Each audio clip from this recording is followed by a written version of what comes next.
Hey everybody, welcome back to Summit Railway. After a couple of weeks I am finally back on track, literally, as you can see behind me. And today we are going to explore some old railway and a couple of trestle bridges if all goes well. So let's get started. Currently I am walking on an old section of rail line which used to run between Victoria and Port Albany on Vancouver Island. And this section is especially nice because we will get to see some trestle bridges if all goes well. But for now I found one junction. This looks pretty neat. We got the main line splitting into two tracks and we've got this old switch, hand operated. It actually looks like we found the station of Cameroon Lake.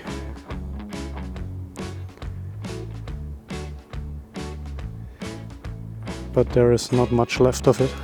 We got a couple of spare rails laying beside the track, and someone in the last couple of years has cut down a lot of trees along the track. So something is happening here, but I don't think it was very recent. I guess this is what it used to look like before they started cutting those trees. Back there you can still see the second track. And this is the main line here, right here. Some locals told me that last year there was a big wildfire in this area, and I think I found it. Yeah, so let's continue this way. What I find interesting, you can see all those burned stalks and branches, and the trees themselves, they still are good and green. So the wildfire must have moved on the ground and left all the trees standing. I didn't think that was possible. But look at this landscape, isn't it awesome? Right next to the track, and on the opposite side, you may or may not be able to see it, but we got a huge lake. What the heck is this mess all about? We got all those empty buckets.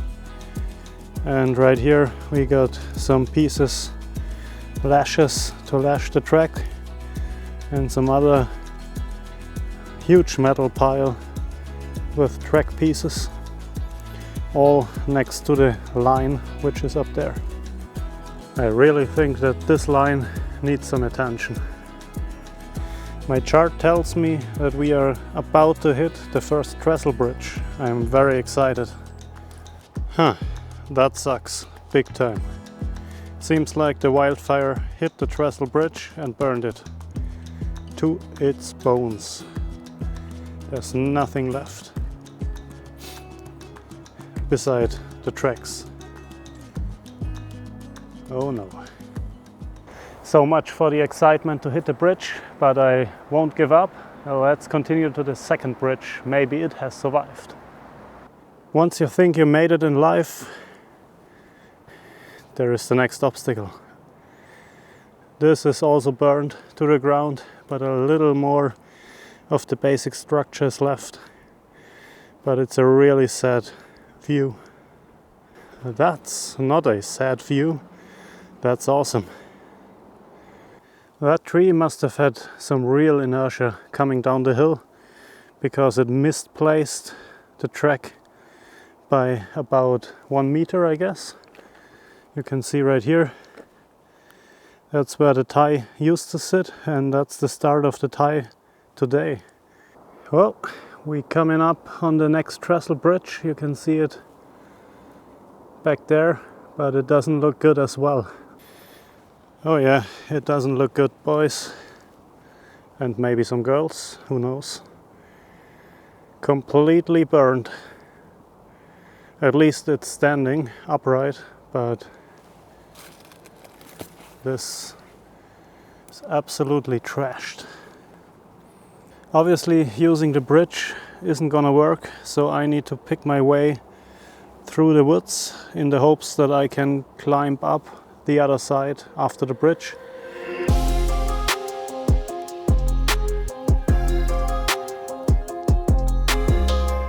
Look how freaking beautiful it is up here. We got water running down the rock, and behind me this would make a perfect campsite. View to the lake.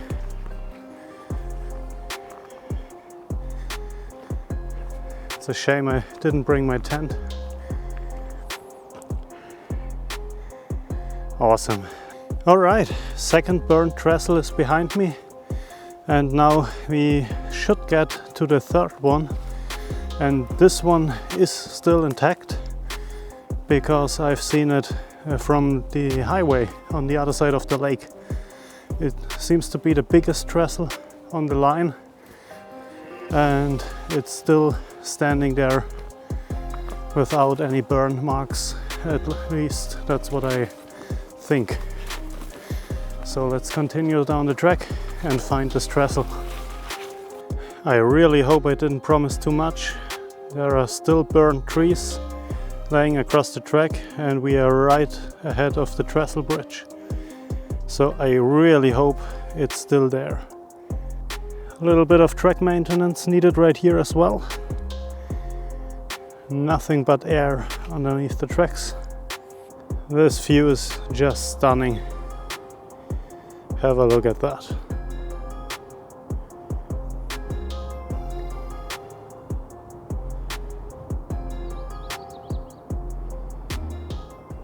Whoop, and there we go.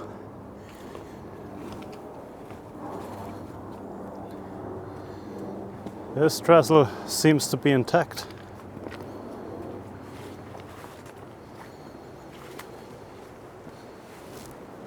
And it is huge. It's by far the biggest one.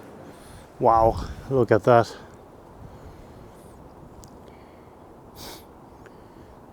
This is amazing. My first trestle bridge. I've built one for the Garden Railroad, but I've never seen one in person. I definitely won't go across it because it seems to be very wobbly and it's not a smart thing to do. But I'm not the first person here. There is a little trail, and maybe we can get underneath the bridge and see the whole structure and construction of the bridge. That would be neat. Oh yeah, that will work. There we go.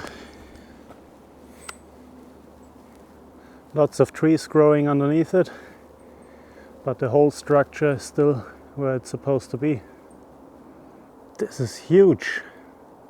I'm guessing right here we got 15-20 meters in height, all the way from the top to the ground, and this isn't even the highest part of the bridge. This might be the highest part. We have definitely reached the 30-meter mark. It is ginormous. Well, never mind, it even gets higher. Right here we might have 35 to 40 meters in height, rough estimate, but the structure looks so nice, it's awesome. This whole structure was very close to burning during the wildfire. You can see right here, this was already burning, and we got some burned trees which came from up there and lit this whole thing on fire. I guess someone extinguished it before it could catch the whole structure on fire. So whoever did that, thank you very much. At least one trestle bridge could survive the wildfire. Well, there we go. This is the trestle bridge I was talking about the whole way. I'm so glad I did this little adventure, because this is a hell of a sight. Although it's missing the train running across the bridge, but I wouldn't run any more than a tiny Garden Railroad train across this bridge. Otherwise it might collapse, because it's burned in this section, and after that it's pretty much rotten. But it's still standing upright, and it's for sure a sight you won't get any day. So with that in mind, I may be able to make my way back And on the way back, I will tell you about my little Canada adventure. Let's go. Wow, look at this view. That's what I love about Canada. But you guys may be asking yourself, what the heck is he doing in Canada?